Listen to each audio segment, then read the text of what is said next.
మాధవరెడ్డి కుటుంబాన్ని తెలంగాణ ప్రభుత్వం టార్గెట్ చేస్తుందని మండిపడ్డారు TTDP working president Revanth Reddy. ఆ కుటుంబానికి టీడీపీ అండగా ఉంటుందన్నారు ఆయన. నయీం ఎన్కౌంటర్ పై న్యాయ విచారణ జరిపించాలని డిమాండ్ చేశారు.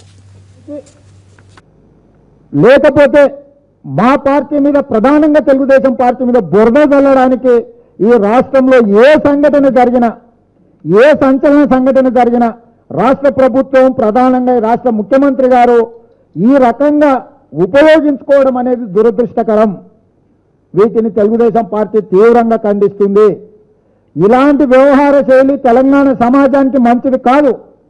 గతంలో ఎవరు ముఖ్యమంత్రిగా ఉన్నా, రాజకీయంగా మా బద్ధ శత్రువులు ముఖ్యమంత్రులుగా ఉన్నా కూడా తెలుగుదేశం పార్టీ మీద ఈ రకమైన మానసిక యుద్ధం ఎవరు చేయలేదు.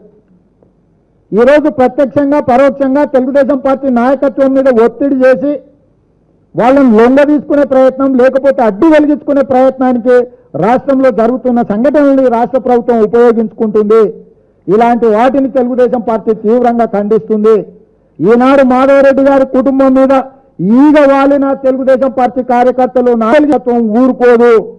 స్పష్టంగా ఈ రాష్ట్ర ముఖ్యమంత్రి గారికి ఈ సందర్భంగా మేము హెచ్చరిక జారీ చేస్తున్నాం.